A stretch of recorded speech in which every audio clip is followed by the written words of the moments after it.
You know, you would be amazed how often I get asked the question, Luke from 4A Motor Group, I've currently got a Ford Fiesta and I want to renew it into a new Ford, but I can't renew it into a new Ford Fiesta because Ford don't make the Ford Fiesta anymore. What can I do?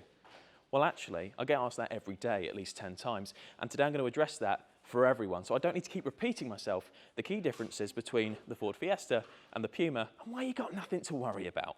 So one of the biggest points of concern that a lot of people have going from the Fiesta to Puma is the size of the car, is the dimensions. You've gone from a car that you're used to, the feel of it, the road feel, the placement and all that good stuff, and you're thinking, I don't want to go any bigger than that because side by side, you see a hatchback, you see an SUV.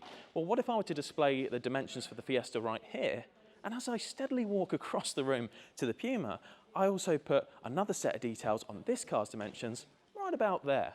All of a sudden, it's not so different. So actually one of the main differences is, yes, the Puma is a little bit longer, but actually, surprisingly so, it's actually a little bit narrower. The reason it looks so much bigger is because it has that lifted presence on the road. Has that crossover SUV sort of shape and size, but it's nothing to worry about because actually whilst it's narrower, you've got a higher placement on the road to sort of see what's around you. You're actually less likely to ding it. So what fabulous news. Let's talk about boot space. We're getting into the nitty-gritty now. Looking at the Fiesta, it's a great compact car. And one of the things that comes with that is a reasonable amount of boot space. So in here, we've got 292 litres of the good old space. And underneath as well, you can have a spare tyre or, of course, a tyre inflation kit, as is present on most new cars. But boot space-wise, it's all right. But compared to the Puma, it's absolutely nothing. Wow, would you look at that? It's the boot of the Puma. Compared to the Fiesta, at first glance, it doesn't really look like it's got much more space. Obviously 292 over there. You're looking at this going, where am I going to find this 456 litres that Ford have said it has? I'm going to show you. So right now we've got the load lip set high. If you want to get your shopping in and out nice and easy, forget about it. It's not going to be a problem. But if you want that little bit more space, I can take this handle here and with finesse and grace, I can slot it into place. Oh, it rhymed. Down there. So I've got more space in the boot now to put all of my gubbins, all of my shopping and whatever I want to put in there. Golf clubs. Who cares? It's a boot. Put what you want in it.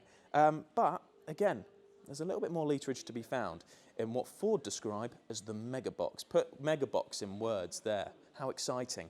If I lift up this little flapperino here, lock it into place, makes a nice satisfying clunk noise. We have the mega box. So if you want to have a little look down here, you've got 68 litres of space available to you down there.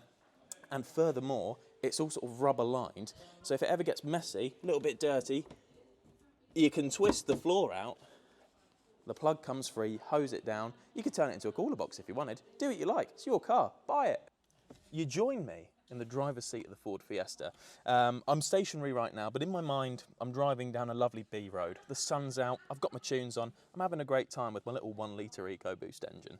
And it's just absolutely wonderful. One of the great things about the Fiesta that everyone knows is that it's just a very engaging, fun car to drive, which is becoming harder and harder to find nowadays in a lot of cars. But this has it, and one of the big fears that a lot of people have is stepping up into something that on the surface seems a bit bigger, like the Puma. Am I going to lose that sort of playful charm that this car has?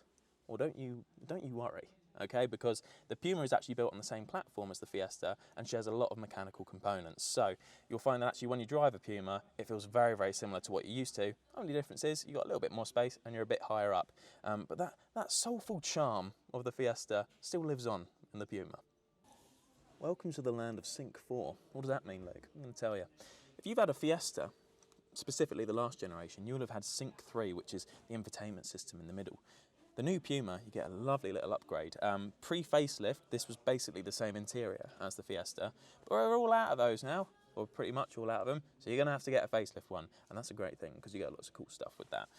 First off, you get this nice sort of angular dash, very different, very nice, and you actually get a little sound bar across the top of the dash as well, which is really nice if you like your tunes. The other thing that jumps out of you is you've got this big screen here. This is Sync 4. It's going to turn off in a sec because we're in a showroom and I couldn't turn the car on, but I can keep the ignition on for a little bit. You'll see we've got all of our sort of temperature and stuff, all our gubbins at the bottom, like a hot bar on a computer, and the rest of your stuff can be on the screen there. One of the big benefits of Sync 4 is you get wireless Apple CarPlay and Android Auto, which is a bit of a game changer. So highly recommend that. Just change into a Puma. It's great. You also get kind of a bigger steering wheel to fit in the screen you got behind it. Nice digital display there, which I find nice, and it's just nice to look at. It's just nice to be. That's it. There's no real sciencey words to this. No numbers to throw at you. Just it's nice. And so our adventure comes to an end. Hopefully this has been a nice informative video about the differences and the similarities between the Fiesta and the Puma, and hopefully I've addressed any concerns that were raised at the start of the video. I'm not fully sure if I have. I can't really remember anything I've said, but if it was informative and it was helpful, then amazing, great news. What have we taken away? We've taken away that they're both fabulous cars. You can't really go wrong with either. But if you are looking to change from your Fiesta into a new Ford and the Puma, you're a little bit on the fence. Hopefully it's quelled that. They both drive amazing.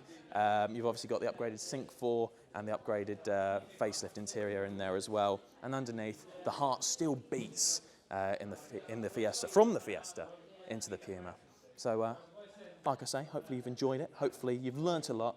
And I'll see you very soon. Take care.